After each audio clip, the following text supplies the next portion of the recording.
네, 말씀하십시오. 예. 이 하나님의 비밀, 이제 이 고린도전서에 나오는 말씀인데, 몇 절인가 지금 제가 안 찾아 놔 가지고 잠깐만요. 하나님의 비밀은 예수 그리스도에 관한 것이죠. 근데 비밀과 지혜, 이거를 저는 같은 말이라고 보고 있습니다. 이렇게 그렇지 않은가 합니다. 그러면 어 우리가 그 하나님의 속에 그 깊은 곳에 있는 그 지혜를 다른 말로 하면 비밀이라 하지 않을까, 이렇게 생각이 들어요. 그러면 하나님의 지혜는 무엇인가? 예수 그리스도에 관한 것이죠. 그 예수 그리스도에 관해서 우리가 아는 것을 다른 말로 어, 그, 그 이름을 믿는다. 이렇게 이 표현도 하나님의 이 지혜에 대해서 말씀하시는 거라고 봅니다. 그래서 하나님의 지혜는 그러면 이제 사람의 지혜하고 이렇게 대치가 되는데, 그럼 하나님의 지혜를 그 뭐라고 하느냐? 그러면 그 우리가 이제 다음 주에 우리 예배는 어디서 하는가? 요한복음 3장 4장에서 보면 사마리아 여인이 궁금했던 것도 그것이고, 그러면 하나님을 어디서 예배하는 것이냐, 이렇게 하는데, 하나님을 예배하는 것도 이 그러면 영과 진리로 이렇게 돼 있단 말이죠. 그럼 하나님의 지혜가 어, 진리이고 예수 그리스도의 에, 그 음, 예수 그리스도에 관한 것인데, 그분의 생각, 그분의 뜻. 그래서 그러면 이제 그 밑에 그 질문이 이렇게 이어지는데, 하나님의 지혜는 어, 감춰져 있는 이 지혜는 예수 그리스도에 관한 것이다. 근데 사람의 지혜는, 그러면 이거를 한번 설명하면 대치해서 보면 될 것 같습니다. 사람의 지혜는 뭐냐? 성경을 보고 사람의 그 문화 또 전통을 가지고 이 성경을 해석하는 방법이죠. 그러니까 너무나도 이해하기 쉬운 거죠. 그리고 그 사람의 지혜는 또 뭐가 있느냐? 그 만물에 보여지는 하나님의 신성을 오해를 해서 어, 그 이치를 가지고 자기들이 어떤 이 사물이 이해가 되고 깨달아지면 그거 이제 거기서 끝나는 거죠. 그래서 음양의 이치, 우리도 음양 오행 뭐 이러는데, 음양의 이치 그래가지고 밤이 있으면 낮이 있고 빛이 있으면 어둠이 있고, 이런 거는 성경을 안 봐도 우리 다 알지요. 그런데 그런 것으로 성경을 이렇게 보면서 어, 이제 성경을 이해한다고 보는 것이죠. 그래서 그게 사람의 지혜는 그 철학적으로 이렇게 그 관점에서 성경을 이해하고 또 조문으로 이해하는 것이, 이것이 사람의 지혜고, 하나님의 지혜는 그 하나님의 지혜는 말씀 속에 감추어져 있는 하나님의 의도, 그것이라고 이렇게 생각이 됩니다. 그러면 이제 2번에서 그러면 그리스도의 마음이 뭐냐, 이렇게 하면 거기서 한 번 더 언급해야 되지 않는가 싶습니다. 예, 여기까지입니다. 예, 2장 1절에 보면은 형제들아 내가 너희에게 나아가 하나님의 증거를 전할 때에 말과 지혜의 아름다운 것으로 아니하였나니 내가 너희 중에서 예수 그리스도와 그의 십자가에 못 박힌 것 외에는 아무것도 알지 아니하기로 작정하였음이라. 내가 너희 가운데 거할 때 약하고 두려워하고 심히 떨었노라. 내 말과 내 전도함이 설득력 있는 지혜의 말로 하지 아니하고 다만 성령의 나타나심과 능력으로 하여 너희의 믿음이 사람의 지혜에 있지 아니하고 다만 하나님의 능력에 있게 하려 하였노라라고 얘기하고 계십니다. 사람의 말로 전도를 할 때 사람의 설득력 있는 말로 전도를 한 것이 아니라 지혜의 말로 한 것이 아니라 성령의 나타나심과 능력으로 하였다라고 기록하고 계십니다.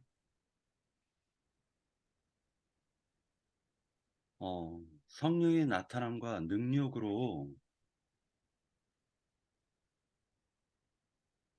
전도를 했다라는 게 과연 뭘까요?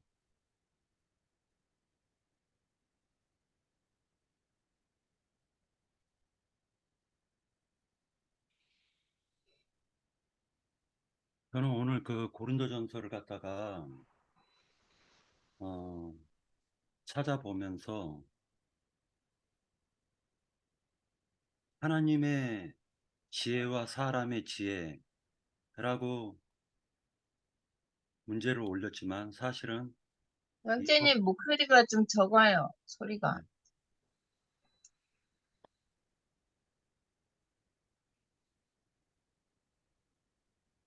네, 네, 그렇게 올렸지만 실제로는 성경에서 그리스도의 마음과 그리고 하나님의 능력으로 복음을 전했다라는 것은 곧 하나님의 영으로 사람의 마음에 생명을 불어넣어 주신 것이 아닐까. 그것이 바로 전도의 목적이 아닐까. 그 생각을 해봤습니다. 예,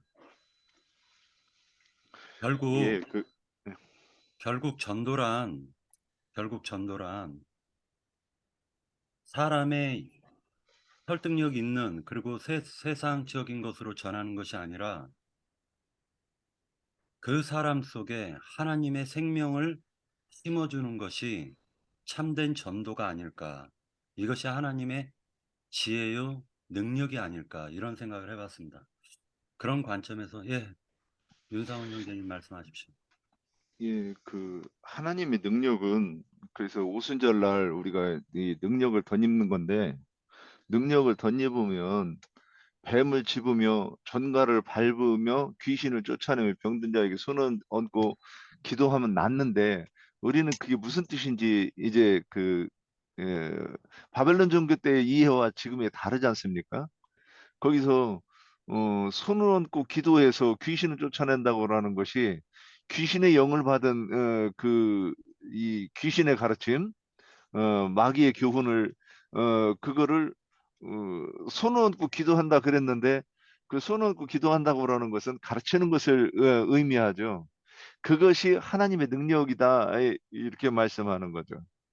그래서 우리가 주님이 이 땅에서 온전하게 하신 그 율법을 우리에게 가르쳐 주심으로 제자들에게 제자 귀신이 나가는 것이고 그것이 하나님의 능력이다 이렇게 되는 거죠. 그래서 능력 있는 그 말씀 어, 진리로 진리로 가르치는 것이고 그것을 어, 도를 전한다 이렇게 말할 수 있는 거죠.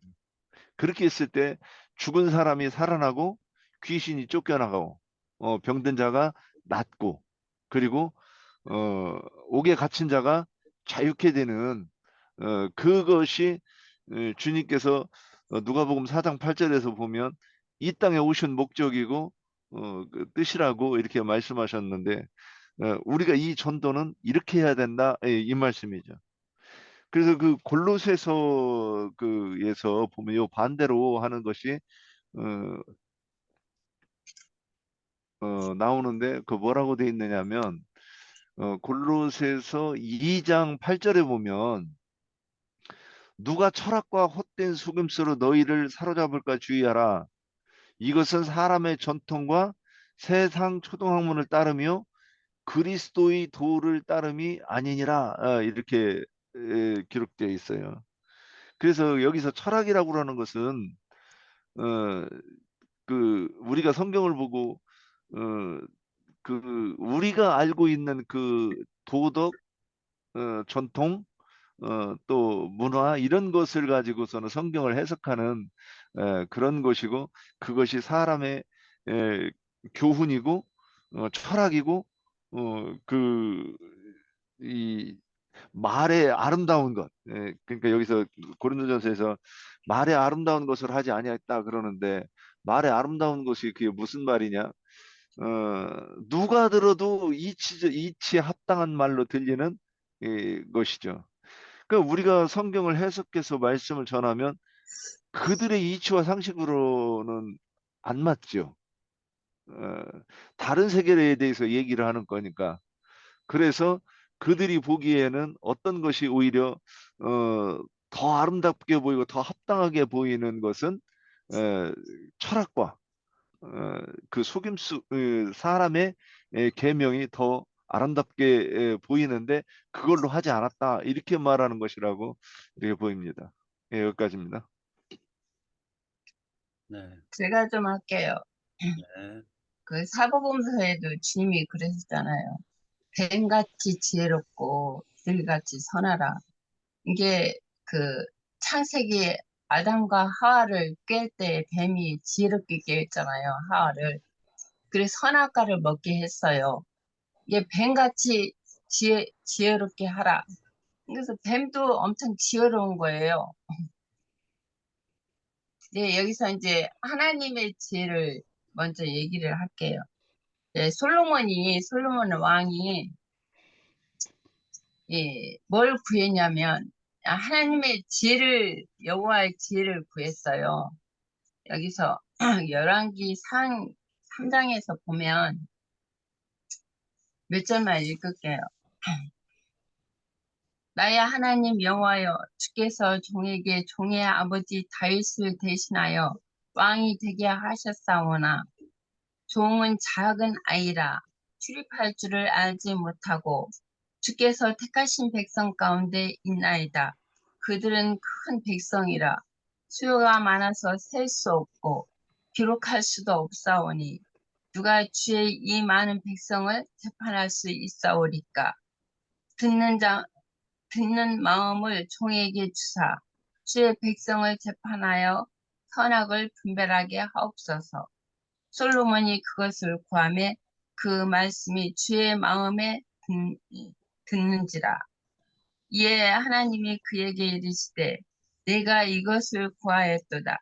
자기를 자기를 위하여 장수하기를 구하지 아니하며 부도 구하지 아니하며 자기의 원수의 생명을 멸하기도 구하지 아니하고 오직 송사를 듣고 분별하는 지혜를 구하였으니 내가 내 말대로 하여 내게 지혜롭고 청명한 마음을 주노니 내 앞에서 너와 같은 자가 없거니와 내 뒤에도 너와 같은 자가 일어남이 없으리라. 내가 또 내게 구하지 아니한 부와 영광도 내게 주노니 내 평생의 왕들 중에 너와 같은 자가 없을 것이라. 이렇게 말씀하셨고 여기 잠언서 보면은 잠언서는 많이 거의 다 지혜를 말씀하고 있어요. 예, 잠언서 이게 보면은 2장 1절에서도 보고 뭐 여러 군데가 많은데 내 아들아 내가 만일 나의 말을 들으며 나의 계명을 내게 간직하며 내 귀를 지혜에 기울이며 내 마음을 명철에 두고 지식을 불러 구하며 명철을 얻으려고 소리를 높이며 은을 구하는 것 같이 그것을 구하며 감추어진 보배를 찾는 것 같이 그것을 찾으면 여호와를 경외하기를 깨달으며 하나님을 알게 되리니 대적 여호와는 지혜를 주시며 지식과 명철을 그 입에서 내시며 그는 정직한 자를 위하여 완전한 지혜를 예비하시며 성실히 완전한 자에게 방패가 되시나니. 여기 잠언서는 고운다 지혜를 말씀하시고 있는데 이러면 다 이 잠언서를 다 볼 수는 없고요. 신약에서 그 야고보서 한번 볼게요.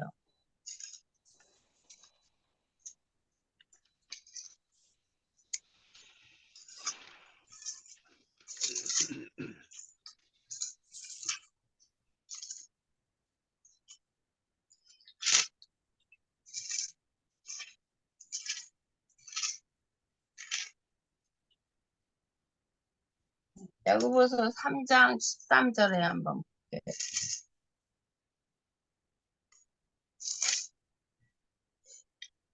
너희 중에 지혜와 총명이 있는 자가 누구냐? 너는 선행으로 말미암아 지혜의 온유함으로 그 행함을 보일지니라. 그러나 너 마음속에 독한 시기와 다툼이 있으면 자랑하지 말라. 지혜를 거스려 거짓하지 말라. 이러한 지혜는 위로부터 내려온 것이 아니요 땅의 것이요 정, 정, 정욕의 것이요 귀신의 것이니 시기와 다툼이 있는 곳에는 혼란과 모든 악한 일이 있습니다. 오직 위로부터 난 지혜는 첫째 성결하고 다음에 화평하고 관용하고 양순하며 긍휼과 선한 열매를 가득하고 편법과 거짓이 없나니 화평하게 하는 자들은 화평으로 심어 의의 열매를 거두느니라. 그렇게 말씀하셨거든요. 근데 여기 그러니까 하나님의 지혜, 여기 야고보서는 아까 그 열왕기 상하고 그 잠언서는 다 하나님의 지혜를 말씀하시는 거고, 여기 야고보서는 이제 그 육신의 지혜, 사람의 지혜, 그 밑에는 이제 하나님의 지혜를 말씀하시고 계시잖아요. 이게 내가 뭐 다시 설명할 필요도 없이, 예, 내가 읽은 거 뭐 다른 지체들이 다 들었을 것이니까 이제 특별히 뭐 설명을 하지는 않겠어요. 예, 여기까지 할게요. 네. 그래도 설명을 해주세요. 로마서 11장 31절서부터 36절까지 같이 읽겠습니다. 사실은 이걸 일단 로마서 잠깐 펴보시고요. 11장 하나님의 지혜라고 얘기하고 사람의 지혜라고 얘기를 하지만은 사람의 지혜는 생명이 없어요. 그런데 하나님의 지혜는 생명이 있다라는 거죠. 그래서 하나님의 지혜는 그 사람 속에 생명을 심어서 구원에 이르게 하는 능력이 있다라고 지금 고린도전서는 얘기하고 있는 것으로 보여집니다. 그러나 지혜, 하나님의 지혜에 대해서 로마서 11장에서 한 부분을 설명하고 있는 부분이 있으니까 같이 찾아보도록 하겠습니다. 31절 이와 같이 이 사람들이 순종하지 아니하니 이는 너희에게 베푸시는 긍휼로 이제 그들도 긍휼을 얻게 하려 하심이니라. 하나님이 모든 사람을 순종하지 아니하는 가운데 가두어 두심은 모든 사람에게 긍휼을 베풀려 하심이로다. 깊도다 하나님의 지혜와 지식의 풍성하며 그의 판단은 헤아리지 못할 것이며 그의 길은 찾지 못할 것이로다. 누가 주의 마음을 알았느냐?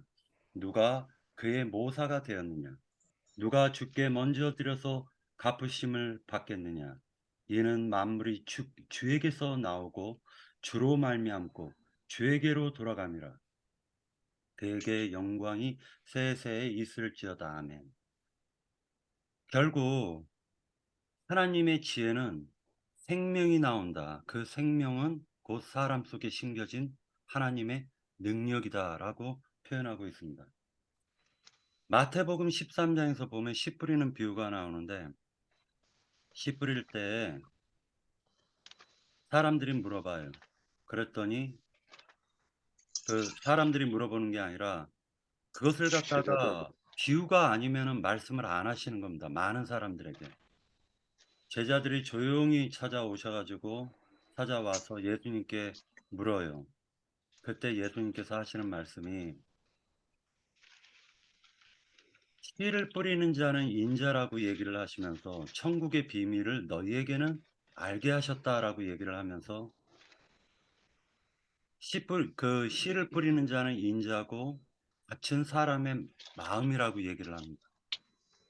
네 가지 마음이 있는데 하나님의 말씀을 듣는 자는 하나님의 말씀을 똑같이 들어도 어떤 사람은 좋은 채소를 내는 사람이 있는 반면에 어떤 사람들은 가시와 엉겅기를 낸다라는 거예요.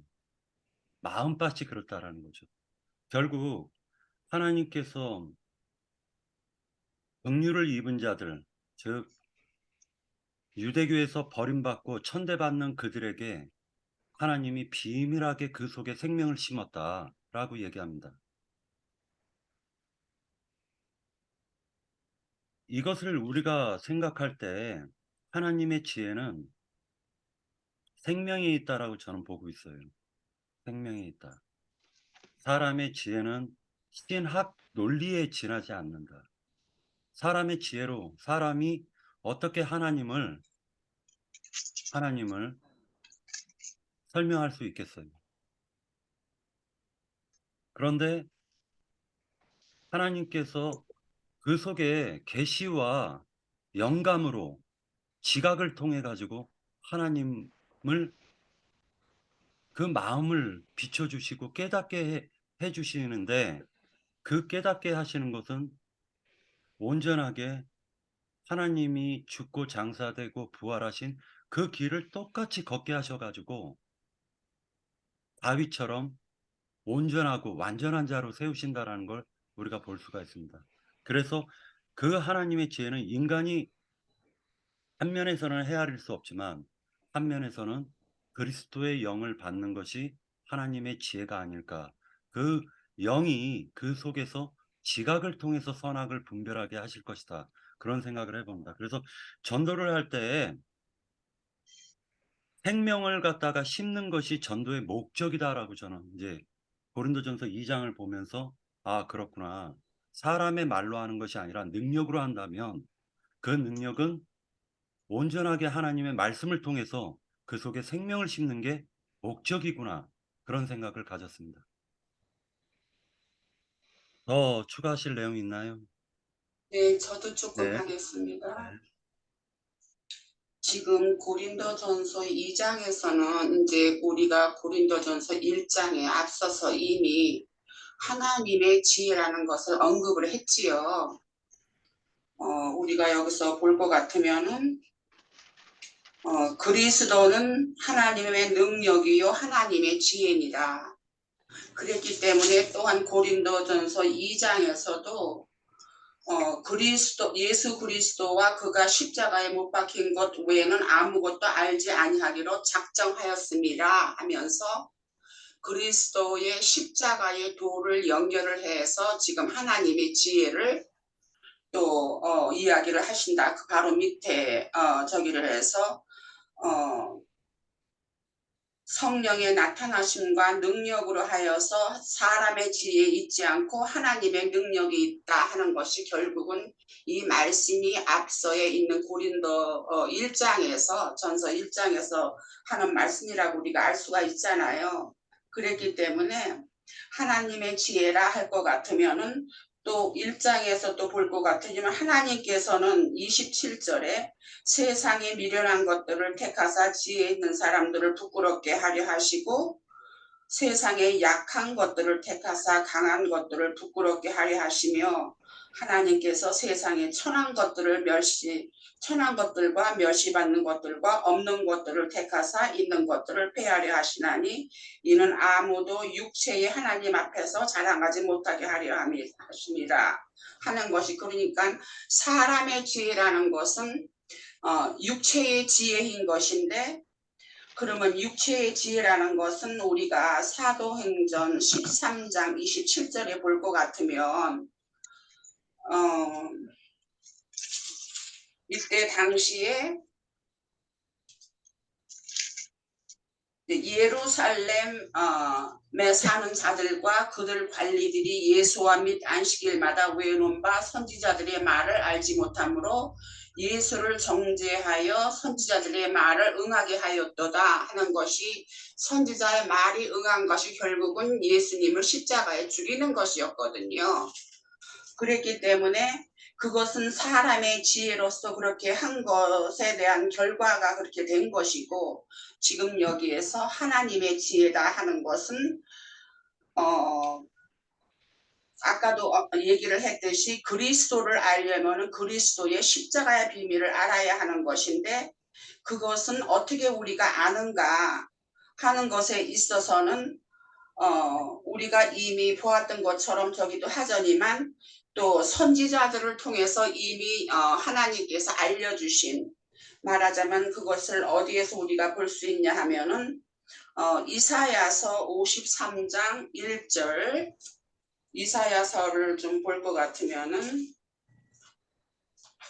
53장 1절에 이미 선지자들을 통해서 예언하신 말씀이죠.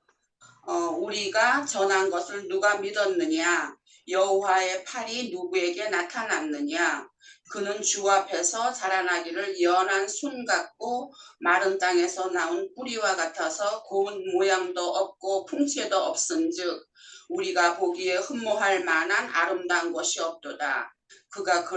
그는 멸시를 받아 사람들에게 버림받았으며 강고를 많이 겪었으며 질고를 아는 자라. 마치 사람들이 그에게서 얼굴을 가리는 것 같이 멸시를 당하였고 우리도 그를 귀히 여기지 아니하였도다. 그는 실로 우리의 질고를 지고 우리의 슬픔을 당하였거늘 우리는 생각하기를 그는 징벌을 받아 하나님께 맞으며 고난을 당한다 하였노라. 그가 찔림을 우리의 허물 때문이요 그가 상함은 우리의 죄악 때문이라. 그가 징계를 받았으므로 우리는 평화를 누리고 그가 채찍에 맞았으므로 우리는 나음을 받았도다.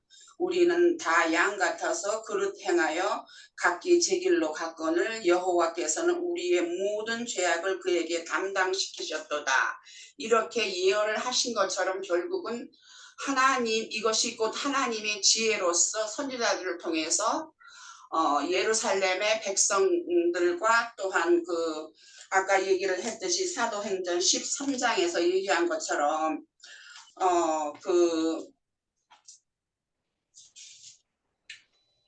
선지자들 안식일마다 예루살렘에 사는 그 백성들과 그들 관리들이 예수와 및 안식일마다 외우는 이런 율법이라든가 아니면은 자기네들이 만든 율법 조항이라든가 그런 거를 외우면서 하는 그 짓거리들이 다 사람의 지혜인 것이고, 하나님은 그리스도의 십자가의 비밀, 말하자면 그 사람들을 모르게 하고 세상과 마귀를 속이고 십자가의 그 도에 의한, 말하자면 예수님을 그렇게 해서 죽게 하심으로써 성령으로 우리 안에 들어오셔갖고 구원의 일을 하신 그것이 곧 하나님의 지혜다. 그것이 말하자면 십자가의 도가 하나님의 지혜인 것이다 하는 것으로 그 애를 그렇게 이해를 해봤고요. 그랬기 때문에 결국은 여기에서도 말했듯이 그리스도의 어떠하심, 그리스도의 십자가의 비밀을 알려면은 결국 우리는 우리가 성령을 받음으로써 하나님의 그 지혜를 알 수 있는 것이 아닌가 하는 그것을 또 여기에서 말씀하시는 것 같고, 고린도전서 2장에서는 그리고 결국은 사람의 지혜라는 것은 하나님께서 그렇게 속임수를 하고 마귀한테 속임수를 하라는 것처럼 육체에 있는 그러한 지혜인 것인데, 하나님의 비밀 십자가의 도를 몰랐던 그 어리석은 것이 하나님의 사람들의 지혜였던 것이죠. 지금 고린도전서 1장이나 2장에서 말씀하시고자 하는 것은 그랬기 때문에 결국 또 고린도전서 아까 제가 읽은 것처럼 미련한 어떤 것이나 약한 것이라든가 그런 것을 다 강하고 또 지혜 있는 자들을 부끄럽게 하고 하신 그러한 일들이 결국은 우리가 항상 알고 저기를 하다시피 고아나 과부나 죄인이나 그러한 사람들을 선택을 하셔갖고 그 사람들로 인해서 그리스도를 나타내고 하나님의 지혜를 나타내신 것이 아니었나 하는 그런 쪽으로 생각을 해봤습니다. 네, 여기까지요. 네. 곧바로 이제 그 마태복음 11장 같이 한번 찾아보고 이제 하나님의 그리스도의 마음에 대해서 넘어가도록 하겠습니다. 마태복음 11장 25절이요. 그때 예수께서 대답하여 이르시되 천지의 주제이신 아버지여 이것을 지혜롭고 슬기 있는 자들에게는 숨기시고 지혜롭고 슬기 있는 자들이 누구를 가리키죠? 여기서 실질적으로 유대인들에 있는 그 공회에 있는 사람들, 네. 서기관들, 바리새인들. 네, 그런 사람들을 가리키잖아요. 숨기시고 어린아이들에게는 나타내심을 감사하나이다. 여기서 어린아이들은 실제 제자들을 말하는 제자들을 얘기하는 거잖아요. 올소이다 이렇게 된 것이 아버지의 뜻이니이다. 내 아버지께서 모든 것을 내게 주셨으니 아버지 외에는 아들을 아는 자가 없고 아들도 또 아들의 소원대로 계시를 받는 자 외에는 아버지를 아는 자가 없느니라. 수고하고 무거운 짐진 자들아 다 내게로 오라. 내가 너희를 쉬게 하리라. 나는 마음이 온유하고 겸손하니 나의 멍에를 메고 내게 배우라. 그리하면 너희 마음이 쉼을 얻으리니 이는 내 멍에는 쉽고 내 짐은 가벼움이니라 하시니라. 결국 미나 자매님께서 말씀하셨던 것처럼 십자가에서 예수님께서 십자가에 도라는 게 예수님이 죽으셨던 것이 강조된 것이 아니라 죽은 자 가운데서 부활하셨다라는 게 강조점이걸랑요. 예수님께서 부활하셨다라는 건 우리들에게 생명을 주시려고 부활하셨다라는 거죠. 그것이 인간의 지혜와 하나님의 지혜는 하나님의 지혜 속에는 생명을 주는 능력이 있는 반면에 인간의 지혜는 그냥 바람을 잡으려는 것과 같다라는 걸 우리가 알 수가 있습니다. 이 지혜에 대해서 장로 형제님께서 좀 정리를 갖다가 좀 해주시고 그리고 주의 마음으로 그리스도의 마음으로 들어가도록 하는 건 어떠실런지 한번 장로 형제님께서 이 부분을 간략하게라도 좀 설명 좀 해주십시오.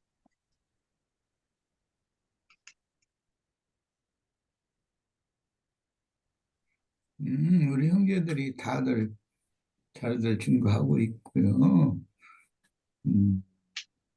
내가 우리 지체들 오늘 말씀을 나누는 중에 뭘 생각을 했느냐면, 마귀도, 뱀이죠. 마귀도 사람을 설득하고 자기에게로 끌어오는 그런 지혜로운 말을 잘한다. 이제 이것을 창세기에서부터 있는 일이기 때문에 유대인들은 내가 여러 번 얘기했지만 그 지혜라는 그 용어를 빛이라고 여겨요. 빛과 지혜는 같은 개념이라고 보는 거예요. 그게 이제 셈족의 문화죠, 정신세계. 그런데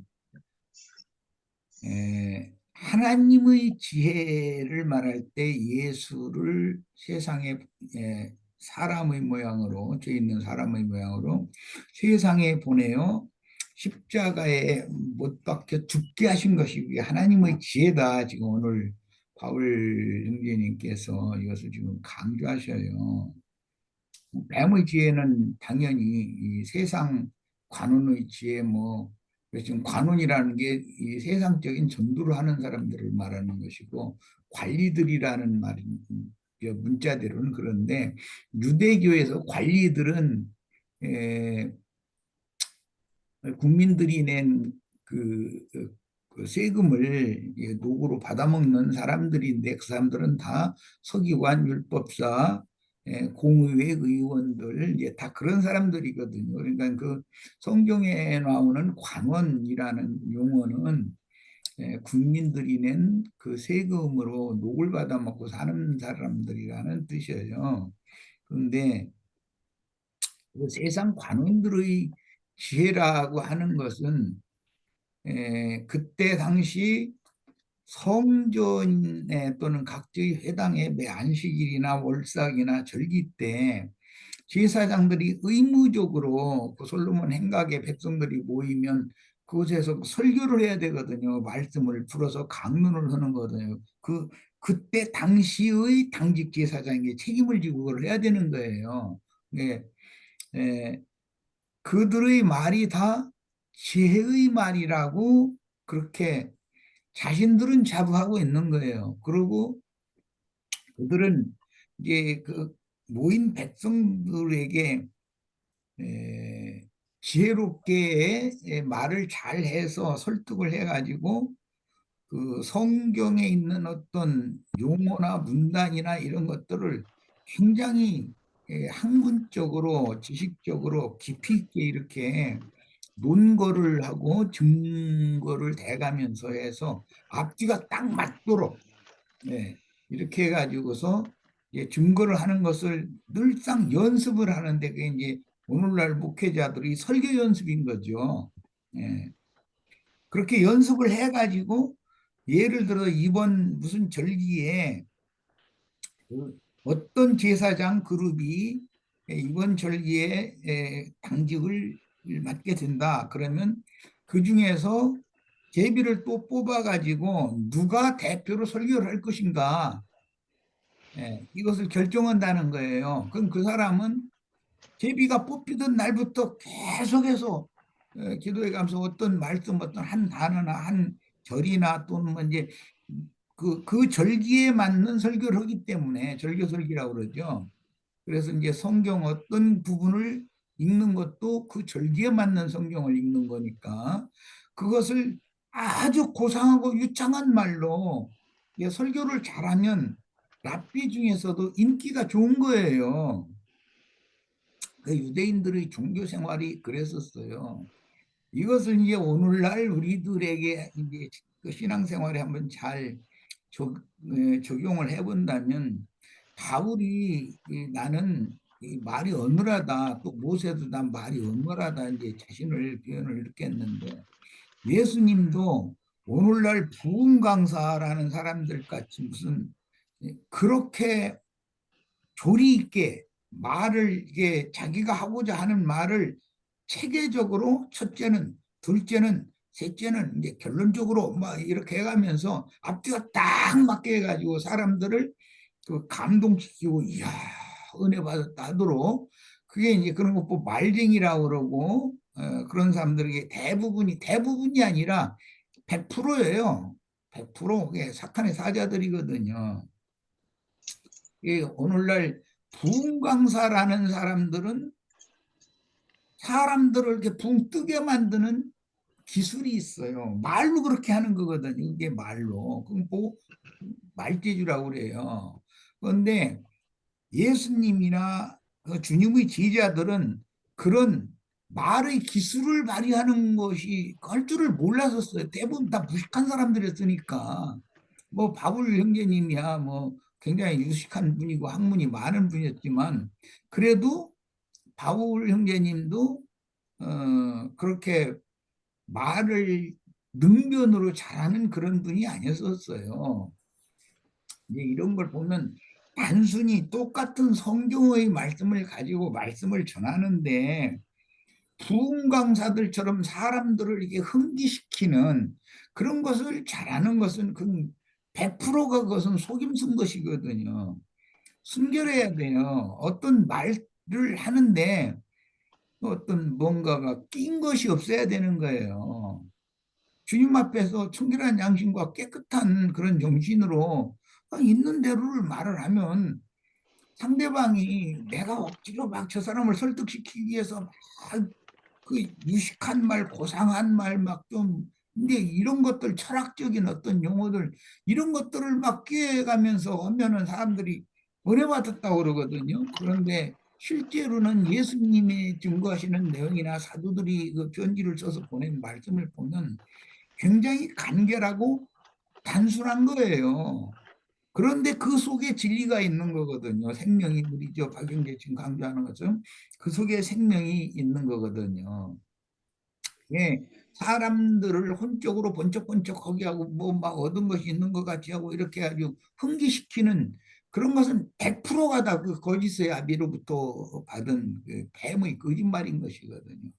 이게 뱀이 강대상에서 거짓말 한다는 건 실제는 현대적으로 말하자면은 부흥강사라는 사람들이 그런 재능이 있어요. 그래가지고 이제 서로 이렇게 교환해 가면서 오고 가면서 사람들을 흥미시키고 이제 이렇게 하는데 그런 걸 좀 생각을 해봐야 되겠고 나는 이제 하나님의 지혜에 대한 얘기를 좀 해야 되니까 얘기가 길어졌네.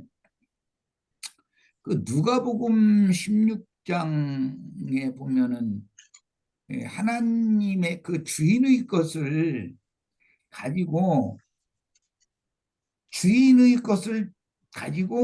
오히려 빚을 탕감해 준 용도로 쓴 이 세대의 아들들, 예수님은 이제 그렇게 표현했는데 그 사람들은 빛의 아들들이라고 자부하는 사람들보다 더 지혜롭다 이렇게 말씀하셨어요.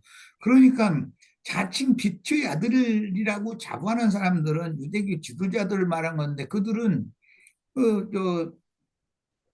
그 주인의 것을 예를 들어서 뭐 밀 80석이면은 이자 120 올려가지고 100으로 해서 증서를 작성해가지고 그런 식으로 했다는 거잖아요. 그런데 하나님의 종들은 이자를 딱 제거시켜 버리는 거예요. 너 빨리 앉아서 얘기해. 너 80 빌려다서 지금 80이라고 써. 너 뭐 50만 빌려왔지? 그도 50이라고 써. 이렇게 해서 탕감을 해줬다는 거거든요. 자, 그런데 하나님은 그 2세대의 아들들이 일을 더 지혜롭게 했다고 그랬어요. 빛의 아들들보다도. 그러니까 이런 하나님의 그 생각을 잘 우리가 이렇게 이해를 하는 게 필요해요. 이걸 이제 오늘 이 하나님의 지혜와 세상 관원의 지혜나 사람의 지혜나 이런 것을 대비시킨 바울 사도가 말하고자 하는 궁극적인 목적은 예수 그리스도 자신과 그리스도의 십자가라고 하는 것이 얼마나 비밀스러운가 그것을 지금부터 설명을 하기 위해서 이 하나님의 지혜, 세상 관원의 지혜나 사람의 지혜 이것을 대비를 시켜놓은 거예요. 예, 이런 면에서 제사법을 잠깐 조금 설명을 좀 할게요. 이스라엘 백성들이 자기 처소에서 살면서 어떤 범죄나 또 자신이 인생을 산 거에 대해서 흠결이 깨달아지면 반드시 자기 힘에 맞는 재물을 광야에서는 성막으로 끌고 가야 되는 거예요. 끌고 가면 이스라엘 백성들은 성막 안에 들어갈 권이 없어요. 그러니까 성막 문에서 제사장에 넘겨줘야 돼요, 재물을. 네. 그 성막 문에서 재물을 넘겨줄 때 그 재물을 그 레위기 1장 시작에 보면 누가 받냐면 모세가 받아요. 근데 결국은 모세에게 넘겨주는 거죠. 이것은 이게 예표니까 율법으로 율법을 지키는 사람들은 그 모세는 율법을 대표하기 때문에 율법에게 넘겨준다라는 말과 같아요. 이제 모세가 그 재물을 받으면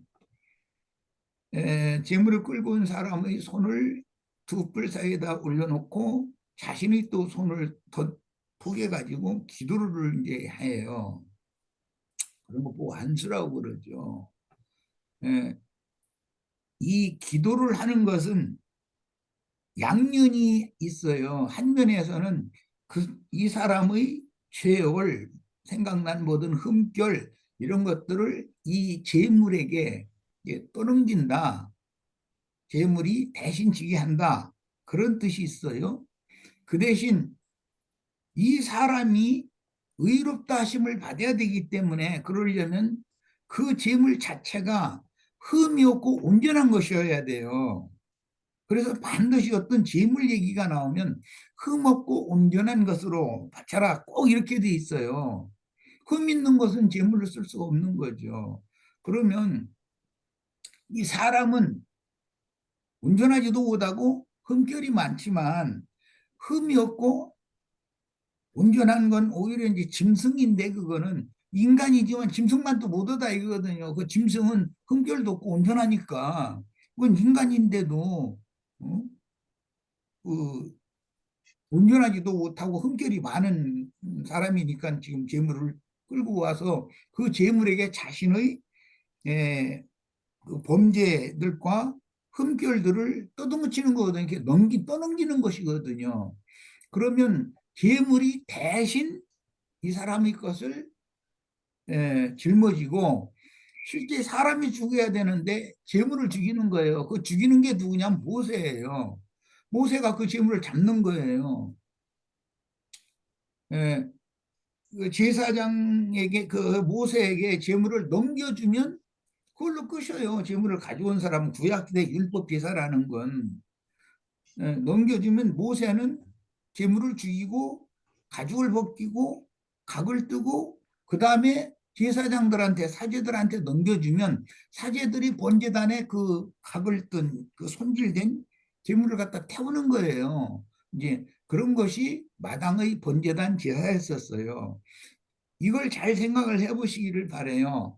구약 시대에는 뭐 소나 양이나 염소나 비둘기나 이제 이런 것들에게 전가를 했고 그런 것들 그 짐승들은 대속물이기 때문에 이 사람을 대신해서 죄를 용서받게 하는 그런 제물이기 때문에 반드시 흠없고 온전한 거야 된다. 왜? 그 재물의 흠없고 온전한 것은 이 사람의 것이 되어져야 되고 이 사람의 그 범죄들과 흠결들은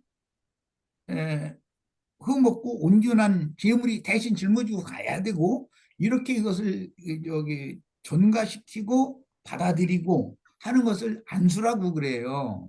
이걸 잘 생각을 해보시면 제사법이라는 것은 우리 모든 범죄들과 흠결, 허물 이런 것들이 예수님에게로 다 옮겨지는 거예요. 그게 구약 시대에는 안수라고 그랬어요. 신약에는 그게 이제 침례, 요한이 이제 침례인데 이것은 실제로는 그래서 나는 말씀을 깨닫고 믿음으로 침례를 받아서 영의 침례를 받아야 된다. 물침례, 종교의식을 하는 것은 다 그게 구약시대의 율법 제도를 행하는 거다.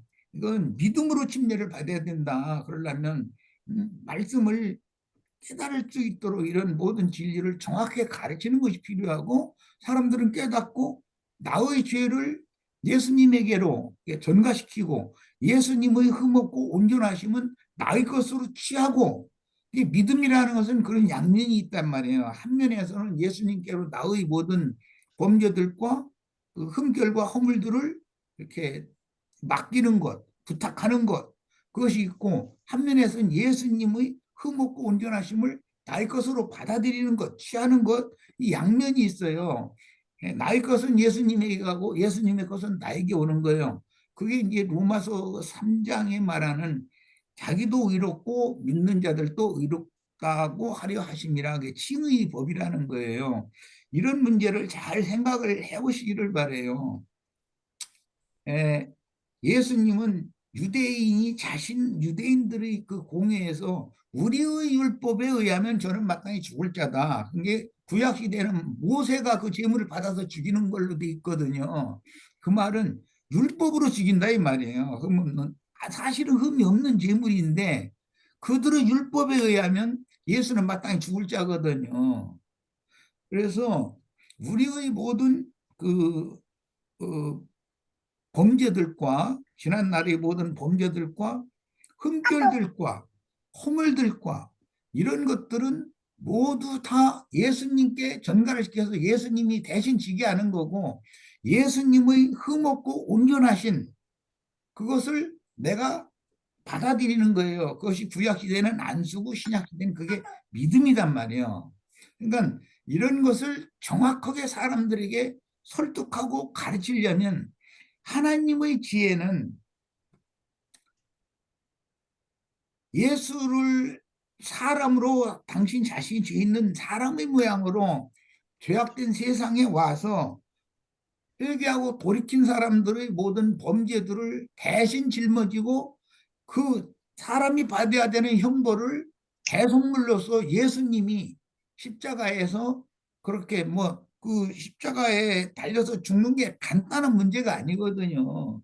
예수를 죽일 자로 정죄하고 빌라도가 이렇게 사형 판결로 이렇게 최종 판단을 해서 그 유대인들이 원하는 대로 이렇게 넘겨줬을 때 그 십자가형을 받는 것은 이제 최고의 극형이었기 때문에 그 뭐 채찍질을 하고 뭐 침 뱉고 희롱하고 등등 이런 여러 얘기가 있는데 그게 뭐 나는 뭐 그때 당시 살아보지는 않았지만 이제 그 우리들도 아마 다 들었을 거예요. 긴 가죽 끝에다가 무슨 쇠구챙이 뭐 이런 거 이제 매달아 가지고서 이제 후려친다는 거예요. 그러면은 에, 아무 힘없이 이러고 엎드려 그냥 있는 사람을 이렇게 긴 채찍으로 이렇게 후려칠 때 위에서 아래로 치는 게 아니라 옆으로 이렇게 해서 낚시하듯이 이렇게 한다는 거예요. 그러면 대부분 어디 몸에 걸리면 이 갈비뼈 이런 데가 뼈가 있으니까 거기에 탁 박히면 걸리죠. 그러면은 한 번 돌려가지고 후벼가지고서 낚아챘고 그러면 갈비가 탁탁 나가고 그렇게 되는 거예요. 얼굴에 맞으면 대부분 이 코 이런 데 걸리고 눈에 이렇게 탁 박히면 한 번 휙 저어가지고 오면 뭐 눈이 빠지거나 뭐 이제 그런 식으로 했겠죠. 그런 것이 십자가형이거든요. 그러니까 그런 모든 과정을 거친 다음에 십자가를 지게 해가지고 끌고 가는 거예요. 이런 고난을 우리가 받았어야 된다라는 말은 하나님이 우리의 그런 죄악들과 우리의 모든 허물, 흠결들을 보실 때 그만큼 하나님이 죄와 그 악을 흠결이라는 것을 증오한다는 뜻이잖아요. 하나님께서 나를 향한 그런 에, 증오를 예수님께서 다 담당하게 하신 거예요. 그 대신 예수님의 흠없으심과 온전하심은 나의 것으로 주시는 거예요. 그러니까 나의 것은 예수에게 가고 예수님은 예수님의 것은 나에게 오고 이것이 믿음이에요. 그것이 이제 구약시대의 안수인데 이렇게 이 말을 지금부터 해나가고자 하는 것이 오늘 고린도전서 2장에서 두 지혜를 말한 게 하나님이 우리의 모든 범죄들과 흠이 많은 이 흠결이 많은 이것을 예수 그리스도와 그리스도의 십자가를 지금부터 설명하고자 하는 거니까 그분에게로 떠듬어친 거 이것이 지혜고 그분의 온전하심과 흠없으심이 믿는 자의 것이 되게 해주시는 거 이것이 지혜라는 거예요. 그런데 그 마귀의 지혜 이제 뱀의 지혜죠. 뱀의 지혜는 사람들이 탐심을 그를 저 굉장하다 이렇게 느끼게 그런 말을 놓여서 그 현혹을 시켜가지고 그 마귀가 당연히 받아야 되는 저주와 심판을 자기 짐을 사람에게 떠듬치는 거예요. 그러면 원래 마귀와 그 사자들을 위하여 지옥이라는 것이 예비된 건데 사람이 마귀 것을 대신 짊어지고 지옥으로 가는 거예요. 그 죄인들의 상황이거든요. 이것을 지금부터 바울 사도가 설명하고자 한다. 그래서 두 지혜를 말한 거다. 지금 내가 얘기가 길어졌는데 이 문제를 오늘 우리 식구들이 좀 잘 생각을 꼭 하셔서 믿음으로 이런 말씀들을 잘 취하고 받아들이는 하나님의 지혜가 역사되시길 바랍니다. 예, 말이 좀 길어졌네. 아이고, 이게 그 뭐야 2번 문제를 안 하고 여기서 끝마쳤으면은 딱 이렇게 타이밍이 너무 좋을 것 같은데 어떻게 됐건 간에 지금 고린도전서 2장에서 보면은요 16절에 보면 누가 주의 마음을 알아서 주를 가르치겠느냐 그러나 우리가 그리스도의 마음을 가졌느니라 라고 얘기를 하고 있습니다. 단락을 끊자면은 참 끊기가 어려운데요. 그냥 그 10절서부터 이렇게 보잖아요. 그리고 또 8절 고린도전서 2장 8절에 보면은 이렇게 얘기를 하고 있어요. 이 지혜는 이 세대의 통치자들이 한 사람도 알지 못하였나니 만일 알았더라면 영광의 주를 십자가에 못 박지 아니하였으리라. 이렇게 말씀하고 계세요. 그런데 아까 이제 형제님께서도 말씀하셨던 것처럼 십자가에서 죽으실 때 예수님께서 빌라도에게 한 말이 있습니다. 그 빌라도에게 내 나라가 이곳에 있었으면 저들이 나를 고발하지 않았을 것이다. 그러면서 내 나라는 여기에 속하지 않았다. 라고 얘기를 하셔요. 어, 제가 예전에 처음 복음을 들었을 때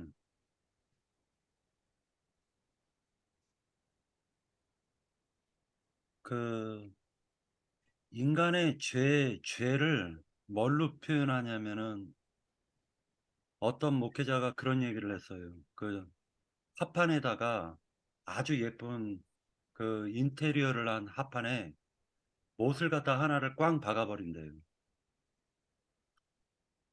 자기가 죄를 질 때마다 못을 계속 박았대요.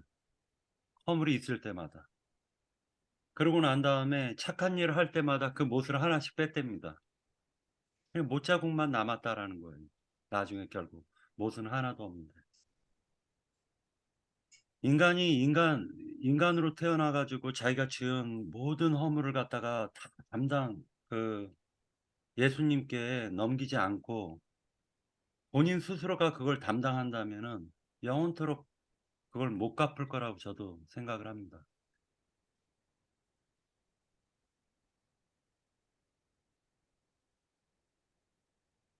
어, 7절서부터 단락을 끊고 16절까지 이렇게 보시면은 그리스도의 마음에 대해서 우리가 그리스도의 마음을 가졌다라고 얘기를 하고 있는데 이 부분에 대해서 형제 자매님들의 의견을 갖다 들어보도록 하겠습니다. 무엇이 그리스도의 마음을 가진 것인지 그 부분에 대해서 형제 자매님들이 한번. 네, 제가 조금 할게요.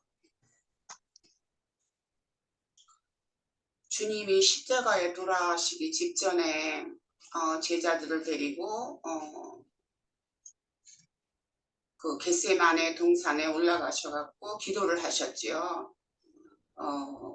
그것이 참으로 그러고 나서 바로 이제 끌려가셔갖고 이제 죽음의 길을 이제 가셨는데, 그래서 저는 그 그리스도의 마음이라는 것을 거기에서 찾아봤어요. 예수님의 그 기도하는 마음. 그래서 그 우리가 뭐 복음서에 다 나와 있는 것이고 하지만도 요한복음이 참 자세하게 상세히 주님의 마음을 많이 담은 것이라 생각이 되어져서 요한복음 17장을 우리가 볼 것 같으면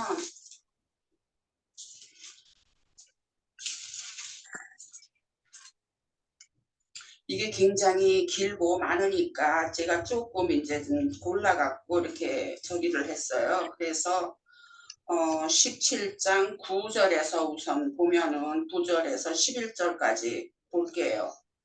내가 그들을 위하여 비옵나니 내가 비옵는 것은 세상을 위함이 아니요 내게 주신 자들을 위함이니이다. 그들은 아버지의 것이로소이다. 내 것은 다 아버지의 것이요 아버지의 것은 내 것이온데 내가 그들로 말미암아 영광을 받았나이다. 나는 세상에 더 있지 아니하오나 그들은 세상에 있사옵고 나는 아버지께로 가옵나니 거룩하신 아버지여 내게 주신 아버지의 이름으로 그들을 보존하사 우리와 같이 그들도 하나가 되게 하옵소서. 하신 이 말씀이 예수님께서 주님 제자들을 위해서 주님 하나님께 그렇게 기도하신 그 말씀을 볼 때에 다 하나가 되게 하고 세상에서는 반기지 않는 자들이고 하나가 되게 하려면 결국은 또 우리가 또 성령을 받아서 주님의 마음을 헤아리고 하나님의 마음을 헤아리는 데 있어서 우리가 하나가 될 수 있는 것이다 하는 것을 우리가 알 수 있고, 또 이어서 또 16장 24절까지 볼게요. 내가 세상에 속하지 아니함 같이 그들도 세상에 속하지 아니하였사옵나이다. 그들을 진리로 거룩하게 하옵소서. 아버지의 말씀은 진리니이다. 아버지께서 나를 세상에 보내신 것 같이 나도 그들을 세상에 보내었고 또 그들을 위하여 내가 나를 거룩하게 하오니 이는 그들로 진리로 거룩함을 얻게 하려 함이니이다.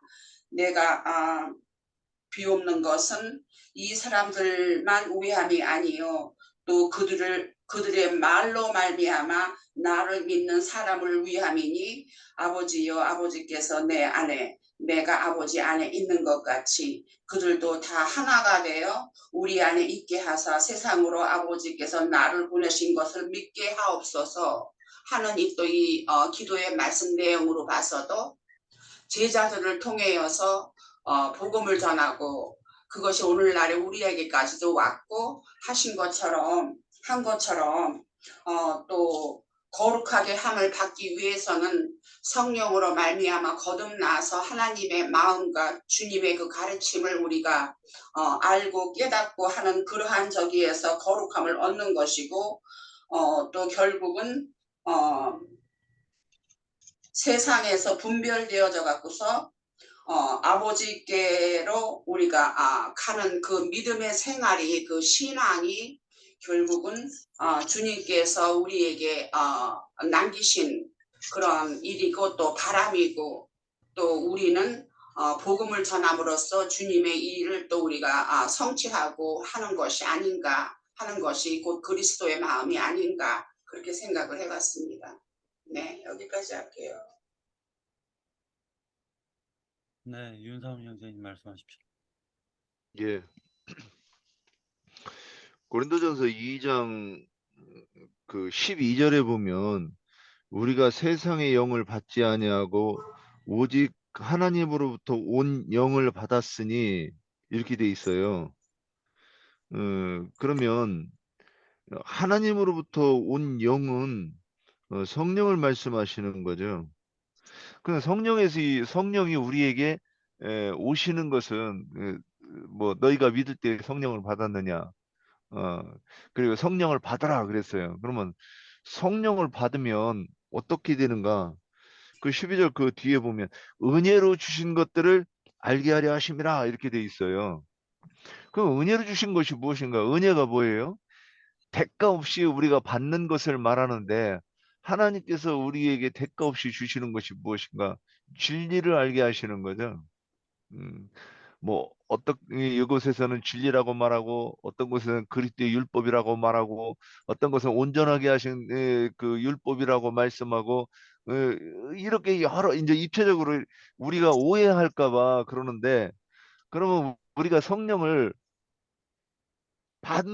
반드시 받아야 되는 것은 그래야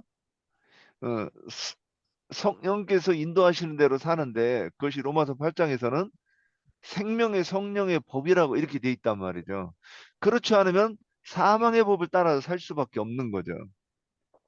그래서 우리가 심지어 뭐 우리 금기름 붓는 집에서도 아직도 이거 그 몰라가지고 말씀이 내가 성령의 그 감동으로 이 계시를 받아서 이것이 해석이 되고 이것이 이해해야 된다고 하는 것을 이것도 모를 수도 있지 않겠는가? 왜 그래? 근데 모르는 건 그건 그 좀 부족한 거지. 뭐 그게 그렇게 막 우리가 비난할 건 아니죠. 근데 제가 가만히 요즘에 그런 생각을 많이 해봅니다. 근데 이 성령을 받아서 성령의 계시로 말씀이 보여지기 전에는 그런 세계가 있다고 그러는 것도 잘 모르고 아무리 옆에서 그런 게 있다고 해도 뭐 모르지 않겠는가. 근데 모르는 사람은 모르는 걸 모른다 이거. 내가 내가 성령을 받지 못해서 성령의 계시로 말씀이 이렇게 보이는 것을 나는 그런 거를 모르는구나 이거를 이 그러니까 이게 어느 날 그게 보여야 그걸 이제 깨달아야 내가 그동안 몰랐네. 이거를 이제 이렇게 고백할 수 있고 내가 전에는 몰랐었네요. 이렇게 되는 거죠. 근데 여기서 주님의 마음은 모든 사람이 성령을 받아서 생명의 법을 지키면서 사는 것이고, 그것을 그 베드로 전서에서는 어, 그렇게 되는 거를 우리가 왕 같은 제사장이 된다 이렇게 말하지 않았나. 그리고 또 계시록에서는 세상 나라가 주와 그 그리스도의 나라가 되는 것을 원하는데, 주와 그 그리스도의 나라가 되려고 하면 성령을 받아야 되고, 성령을 받아서 하나님의 그 이 말씀 속에 감춰져 있는 예수 그리스도의 이름이 무언가, 어 그러니까 예수는 어떠한 분인가, 그리스도는 어떠한 분인가, 이거를 이렇게 말씀에서 이렇게 그 이 볼 수 있고, 그리고 또 그 본 것을 증거할 수 있도록 증거할 수 있는 사람이 되는 것인데, 그것이 제사장이고 의인이고 또 증인이고, 그런 이런 그 사람들이 되는 것이 주님의 뜻 아닐까, 이렇게 생각해 봤습니다. 예, 여기까지입니다. 고린도전서 2장 6절에 보면은, 그러나 우리가 온전한 자들 중에서는 이라고 할 때, 온전한 자라는 말에 1번 나눠줘 보면은 장성한 자라고 기록이 되어 있어요. 그 장성한 자들에게는 지혜를 말하노니 이 세상 지혜가 아니요, 이는 세상 지혜가 아니요, 또 이 세상에서 없어질 통치자들의 지혜도 아니요라고 얘기하면서 결국 그 결론적으로 그리스도의 마음을 가졌다 이렇게 얘기를 합니다. 장성한 자들과 지금 장성하지 못한 고린도 교회의 성도들에게 지금 얘기하고 있는 것은 장성한 자들과 장성하지 못한 자들, 그리고 그 장성한 자는 하나님의 깊은 깊은 데까지 깨달을 수 있다라고 얘기를 하고 있어요. 그리고 13절에서 얘기하는 것처럼 우리가 이것을 말하거니와 사람의 지혜가 가르치는 말로 아니하고 오직 성령께서 가르치시는 것으로 하니 영적인 일은 영적인 것으로 분별하느니라 이렇게 얘기하고 계십니다. 결국 시브리서 5장에서 얘기하고 있는 지각을 사용해서 선악을 분별하는 그러한 사람이 된다라는 것을 얘기합니다. 14절에서 보면 육에 속한 사람은 하나님의 성령의 일들을 받지 아니하나니 이는 그것들이 그에게는 어리석게 보임이요 또 그는 그것들을 알 수도 없나니 그러한 일은 영적으로 분별되기 때문이라. 신령한 자는 모든 것을 판단하나 자기는 아무에게도 판단을 받지 아니하느니라 라고 얘기를 하고 계세요. 그런 결국에 이제 고린도전서 2장에서 얘기하고자 하시는 그 말씀은 그리스도의 마음을 너희는 받았다, 가졌다라고 얘기를 하고 계세요. 실제로 고린도 교회가 세워질 때 예수님의 십자가의 도, 즉 초보의 도로 고린도 교회를 세웠습니다. 사도 바울은 그것을 굉장히 강조했다라고 저는 보고 있습니다. 많은 사람이 자기가 죄인이라고 생각하는 사람은 병들었기 때문에 의원을 찾아가요. 그런데 나는 아무 죄도 없다라고 생각하는 사람은 예수님의 십자가의 도가 미련하게 보인다라는 거죠. 내가 병들었고 죄인이면 그 갈급한 심령으로 구원자 메시아를 찾아가서 나의 이 말하자면 쉼이 없는 이 마음, 저주의 마음에서 그리스도의 마음, 즉 적과 꿀이 흐르는 의와 실학과 평강이 흐르는 그 마음을 갖기를 원해야 되는데, 그것은 그 그리스도의 마음을 가졌다면 예전에 내가 갖지 못했던 그 불안함과 초조함과 그리고 죄로 말미암아 괴로워하는 그 모든 마음들을 가진 사람들이 극률하게 보였을 거라고 저는 보여집니다. 사도 바울은 예수님께서 너희의 모든 죄를 짊어지셨다라는 걸 갖다가 증거함으로 말미암아 최종적으로는 그들이 마음에 쉼을 얻기를 원했을 거예요. 그리고 평안한 안식의 세계로 들어가기를 원했을 겁니다. 그리스도의 마음을 가졌다라고 단호하게 사도 바울이 얘기하는데, 저는 이 질문을 들으면서 16절에 누가 주의 마음을 알아서 주를 가르치겠느냐, 그러나 우리가 그리스도의 마음을 가졌느니라 라고 단호하게 이렇게 말을 할 때 의아했어요. 이게 그리스도의 마음을 가졌다? 어떻게 이렇게 단호하게 얘기할 수 있었을까라고 생각을 했습니다. 그리고 지금도 마찬가지로 저에게 있어서도 고린도전서 2장에서 얘기하는 그리스도의 마음을 가졌다는 그 사도 바울이 왜 이렇게 단호하게 얘기를 했고, 그렇다면 그 그리스도의 마음은 무엇일까? 라는 게 아직도 저에게는 물음표예요. 그래서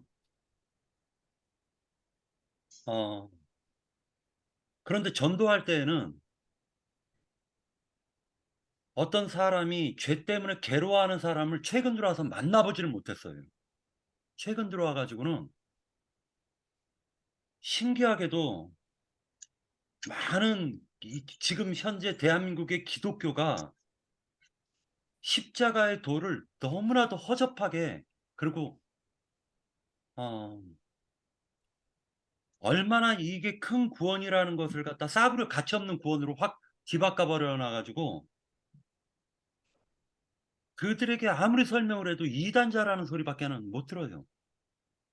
이 예수님께서 십자가에서 죽으셔서 죽은 것으로만 끝나서는 안 된다. 그가 부활해서 당신 심령 안에 들어오셨다는 걸 믿어야 된다 해도 뭔 소리를 하니에요. 휴거돼야 되는데, 예수님은 하나님 우편에 계시는데 이것 때문에 딱 벽이 막히고, 그리고 전도가 안 되어져요. 근데 사도 바울은 단호하게 그리스도의 마음을 가졌다라고 얘기를 합니다. 이것은 저는 이렇게 해석이 됐어요. 그리스도의 영을 받은 자는 그리스도의 깊은 비밀한 것과 그의 마음까지도 통달할 수 있다. 어떻게? 많은 과정을 거쳐서. 하루아침에 되는 건 아닐 거라고 생각이 들었어요. 결국 기독교계가 이 삼위일체 때문에 그리스도의 영을 받지를 않아요. 예수께서 그러니까 하나님 우편이 어디라는 걸 그들이 깨닫지를 못합니다. 하나님 우편에서 지금 일을 하고 계시는데 그 우편이 바로 영접하는 자의 심령이라는 걸 깨닫지 못해요. 그러니까 굉장히 안타까운 거죠. 그래서 복음을 전할 때 사람을 만날 때 최대한도로 짧은 시간에 당신이 그리스도의 영을 받은 자냐 안 받은 자냐, 이것을 갖다가 집중적으로 전도를 하는 것이 전도 이것이 핵심이 아닐까, 이런 생각도 해봤습니다. 예. 부족하지만 저는 여기까지 하고요. 예. 황정한 형제님 말씀해 주세요. 예, 제가 마지막에 증거할 거라고 했던 거를 지금 박형제님이 해주셨는데요. 예, 그러니까 오늘도 세 분을 만났는데 그 부활하신 그리스도 예수를 증거하는 오늘 하루가 또 됐었습니다. 계속 이렇게 그리스도의 마음을 생각하다 보니까는 그 마음은 그 영과 함께하는 그 마음이 좀 이렇게 와서 로마서 8장이 이제 문득 떠올랐어요. 로마서 8장 9절에서 11절. 제가 이제 항상 이렇게 은혜로서 이렇게 보면 만일 너희 속에 하나님의 영이 거하지 않으면 너희가 육신에 있지 아니하고 영에 있나니 누구든지 그리스도의 영이 없으면 그리스도의 사람이 아니라 또 그리스도께서 너희 안에 계시면 몸은 죄로 말미암아 죽은 것이나 영은 의로 말미암아 살아있는 것입니다.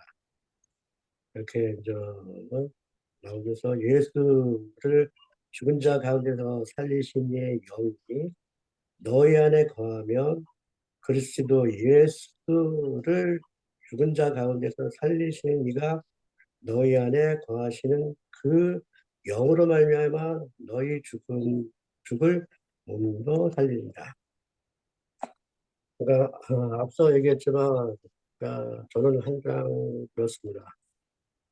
그러니까 인자 예수 그리스도 예수 십자가의 보혈이 성취되는 것을 부활이라고 항상 이렇게 하셔서 그 영으로 이제 함께한 그 형제 자매들이 우리가 전도할 것은 그것을 전도하는 거가 더 중요하다고 하죠. 저는 항상 생각하면서 오늘도 그 세 분께 이제 금방 그 박형님이 말씀하듯이 그리스도 예수님께서 왜 당신들과 함께하고 싶은데 왜 저기 하늘에 있는 하나님 우편에 앉아 계신 예수님만 나한테 증거하느냐? 나는 아니다. 나는 지금 현재 부활하셔서 우리의 심령 안에 양심 안에 영접하여 함께하는 그 예수님을 그 증거하면서 그 마음을 얘기했거든요. 이게 오늘 그 마음이 와서 여기까지 하겠습니다. 예, 제가 조금만 더 할게요. 이 그 고린도전서 2장 16절을 이 참 번역을 진짜 애매하게 해놨다고 어떻게 이렇게밖에 못했을까 이런 생각을 하면서 지금 다시 이렇게 봅니다. 이 회복력에는 누가 주님의 생각을 알아 그랬습니다. 이렇게 해야 이게 정상이 그래야 이게 오해를 안 하는데 마음을 알아 그랬어요. 그러면 마음 그 생각 그러면 다른 말로 하면 사상 또 이제 우리 나영재님께서 이렇게 표현을 특이하게 표현하시는 정신세계다 이렇게 표현하시는데 주님의 마음 그러면 그게 뭐냐? 주님의 생각, 주님의 생각은 그, 그, 그 진리의 그러니까 내가 곧 길이요 진리요 그 생명이다 그랬는데 진리이며 생명인데 그것을 그래서 이렇게 얘기해야 이제 그 다음에 주님을 어떻게 가르칠 수 있겠느냐가 이게 이제 이렇게 자연스럽게 이해할 수 있는 것 같아요. 주님의 생각을 아무리 우리가 안다고 해도 주님보다 더 할 수 있겠는가? 그러니까 당연히 주님을 가르칠 수는 없죠. 그러나 우리는 그리스도의 생각을 가지고 있다. 이거는 이게 이제 그 바울께서 어떻게 어떤 마음을 가지고 이걸 적였는데는 좀 적였는데 그리스도의 생각을 가지고 있다. 우리는 충분히 성경을 어, 나영재님만큼 이해하실 수 있는 분도 있고 우리 박형재님만큼 이해할 수 있는 분도 있고 어, 또는 이제 이 교회에 이 금기름 붓는 집에 들어와서 영적인 얘기를 들어본 바가 별로 없어서 이렇게는 잘 모르지만 여기가 맞네 여기가 진리가 공급되는 곳인가 보다 이럴 수도 있죠. 그렇지만 우리는 그래서 사도 바울이 얘기하는 것은 우리가 그리스도의 마음을 가졌다. 그 얘기는 뭐냐면 많든 적든지 간에 우리는 진리를 받았다. 지금 요 16절은 요렇게 이런 뜻인 것 같다. 이렇게 이제 지금 다시 한번 이렇게 봤습니다. 그래서 제가 이게 잘 이해를 못하고 있나 그래가지고 다시 한번 이렇게 보니까 회복력을 보니까 이렇게 생각이라고 이렇게 돼 있길래 그렇지 이렇게 해야 좀 이해하고 보는 것 같다 하는 생각을 들었습니다. 여기까지입니다. 네. 네, 저는 조금 더 표현을 하자면은 지금 윤 형제님이 생각이라고 그 회복력에 있는 것을 이제 언급을 하셨는데, 저는 여기에서 누가 주의 마음을 죄송합니다. 알아서 주를 가르치겠느냐 할 때 이 마음이라는 것이 결국 주님의 뜻을 아는 것이 주님의 마음을 아는 것이다. 저는 또 그렇게 표현을 하고 싶어요. 그래서 주님의 뜻이라는 것은 결국 아버지의 일을 성취하는 것이 주님의 마음이었을 것이고, 그 방법으로서 그 길로서 주님께서 십자가의 길을 가신 거거든요. 그것이 곧 또 하나님의 지혜인 것이고, 그것으로 해서 주님이 또 육신을 입고 오신 것이고, 그렇게 되는 것이기 때문에, 그래서 주님의 말하자면 하나님의 뜻을 성취하는 것은 곧 주님께서 십자가의 길을 가는 것인데, 그것이 곧 아까 제가 얘기를 했듯이 십자가의 길을 가시기 전에 아버지께 한 그 기도의 말씀이 그야말로 모두 주님의 마음을 나타낸 그 내용물이 아닌가. 다 하나가 되어서 주님 안에서 주님을 비롯해서 주님의 마음과 우리의 마음이 하나가 되고, 그러함으로써 성령을 받아서 우리가 같이 주님의 마음을 우리가 통달할 수 있는, 같이 서로 이렇게 소통될 수 있는 그러한 길을 여시기 위해서 십자가의 길을 가신 것이기 때문에, 결국 그것은 말하자면 성령을 받기 위한 그 하나님의 그 지혜, 그 길을 가신 것이기 때문에, 결국 다시 또 제가 또 강조를 하고 싶은 것은, 그렇게 겟세마네 동산에서 땀방울이 핏방울이 되듯이 이렇게 기도를 하신 것처럼, 그것이 주님의 순수한 마음이고 또 간절히 원했던 마음이고, 그것이 꼭 그리스도의 마음이고, 또 그 길을 여신 것이 아닌가 하는 그런 것으로 다시 또 말을 하고 싶습니다. 네, 여기까지요. 예, 제가 거기에 조금 더 이어가 볼게요. 마태복음 5장에서 의에 대해서 얘기하시는데, 그 의가 뭐냐? 율법을 온전하게 하시는 것을 우리가 알으면 그게 어, 주님의 의를 소유하는 자가 되고, 그러니까 결국 말씀을 해석 어떻게 보느냐. 그러니까 아까 세상의 영을 받지 않고 성령을 받았다 그랬는데, 세상의 영은 선악나무 열매를 말하고 또 마귀의 교훈을 얘기하는 거라, 마귀의 인격을 얘기하는 거란 말이죠. 그러면 우리가 주님의 인격, 주님의 생각, 그랬는 주님의 생각이 주님의 인격이고 주님의 의도하심이고, 어, 그러면 근데 여기서 뒤에서 가르친다 그랬으니까 이것은 어떤 교훈을 얘기한다고 이렇게 딱 된다는 거죠. 그래서 주님께서 십자가를 지고 죽고 것은 우리 대속을 위해서 죽으신 건데, 그 대속해서 죽으신 그리스도를 본받아서 우리가 자기를 부인하고 우리가 주님을 쫓아가야 되는데, 자기를 부인하는 게 그게 뭐냐? 결국에는 거짓 복음을 버리는 거고, 어, 거짓 복음을 버리는 거죠. 그래야 주님의 마음이 내 속에 들어올 수 있다. 이렇게 볼 수 있는 거죠.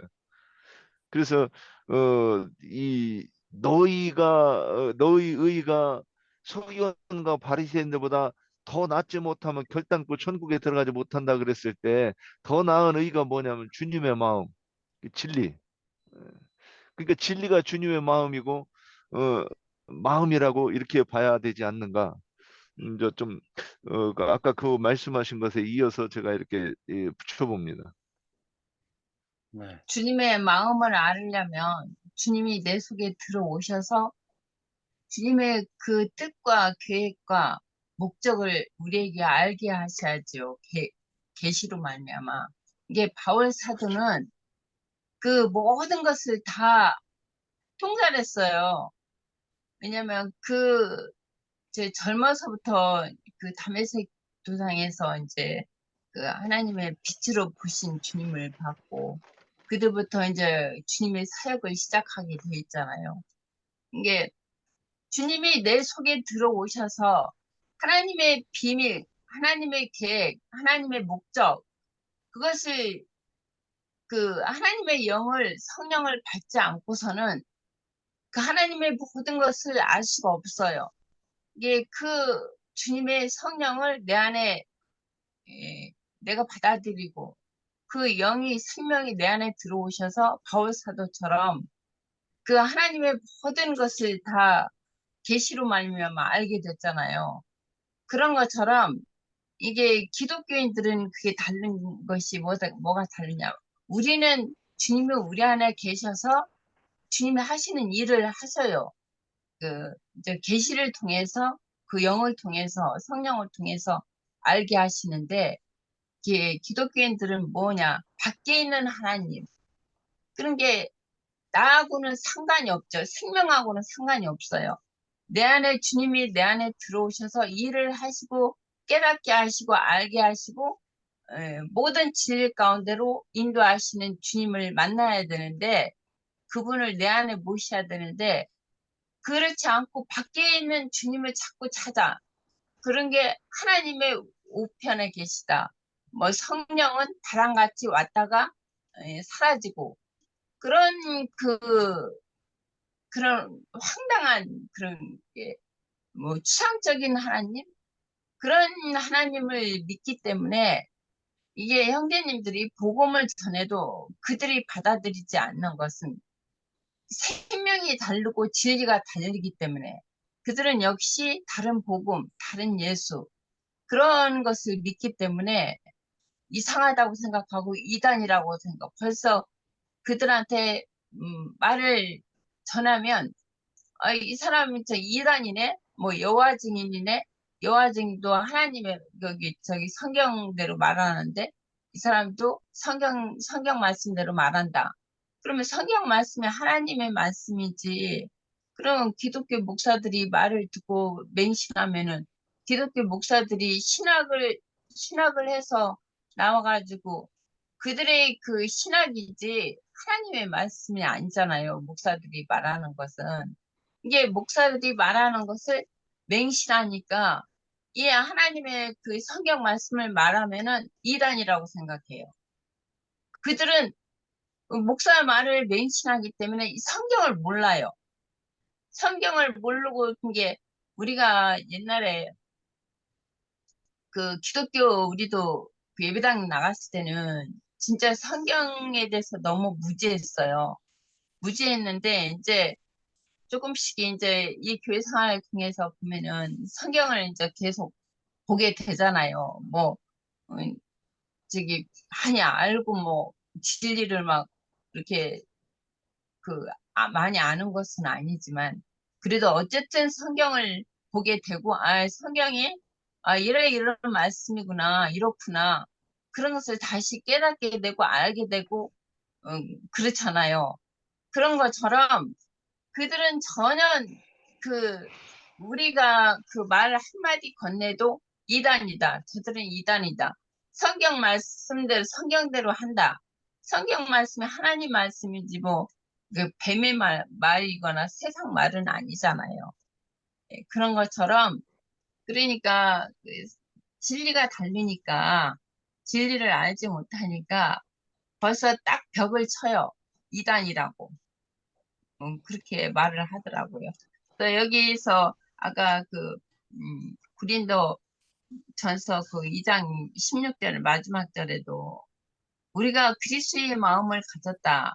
또 바울이 그런 것처럼 그리스도의 마음을 갖는다는 건 주님의 내 안에 들어오셔서 나를 통해서 일을 하시고 말씀하시고 깨닫게 하시고 알게 하시면은 그리스도의 마음을 갖는 거예요. 그러면은 확신이 있으면 내가 주님에 대해서 주님은 이러이러한 분이다.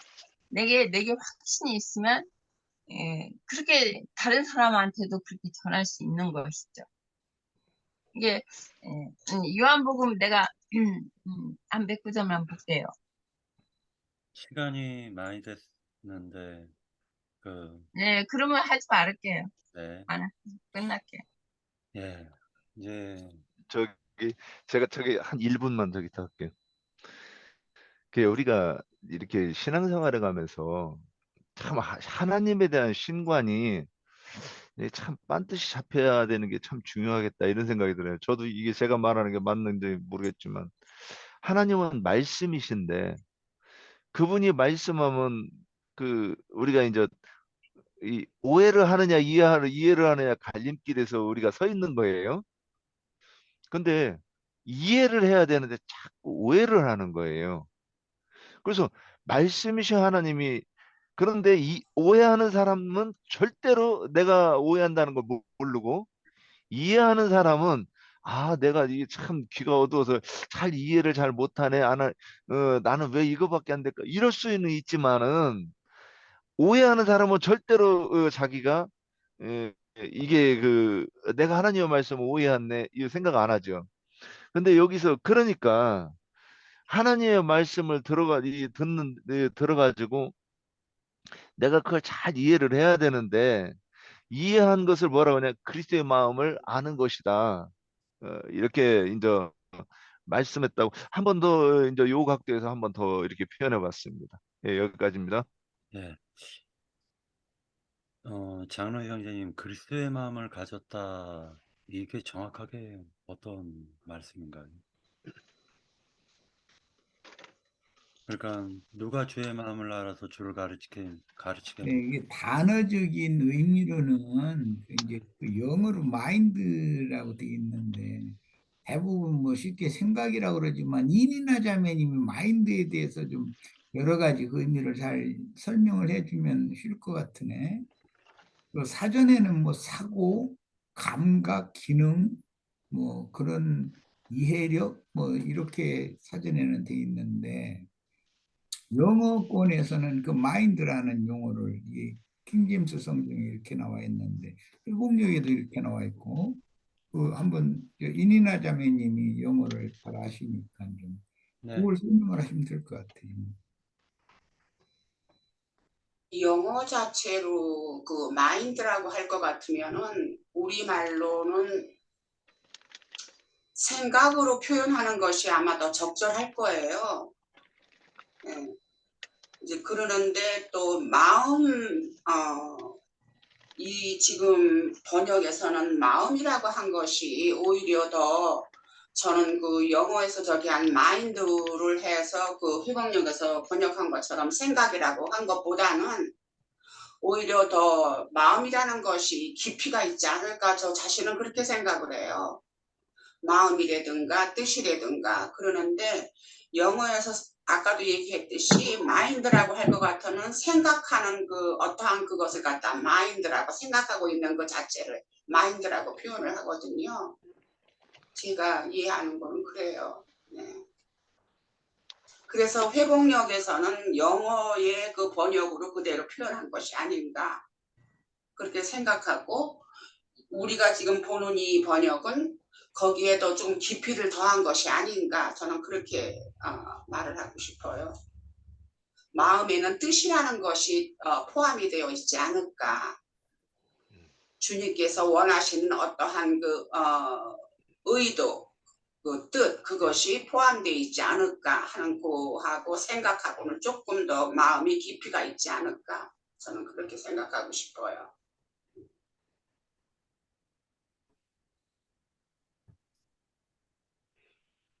바울이 예수님의 마음을 가졌다.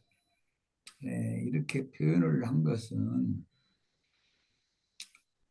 아까도 얘기했지만 지금 앞으로 전개하고자 하는 바울의 목적이 뭐냐면 어, 예수 그리스도에 대해서 십자가를 예수 그리스도와 십자가의 도를 십자가에 못 박히신 그것을 전하고자 하는 것이 지금 이 장의 목적이니까 이게 선이니까 그걸 생각하면 예수님의 마음을 사도들도 같이 받았다. 우리도 예수님과 같은 마음이다. 또는 같은 사고, 같은 생각이다. 그렇다면은 뭐 내가 이러쿵저러쿵 얘기할 필요도 없이 고린도 교회를 이제 위에서 고린도 교회를 바울이 세웠으니까 위에서 예수님이 헌신되어지고 되어진 것과 같은 그런 앞으로 바울 사도는 그 길을 가겠죠. 예수님과 같은 그런 마음을 가진 분이니까 이것은 십자가를 지는 것과 연관이 있는 표현이에요.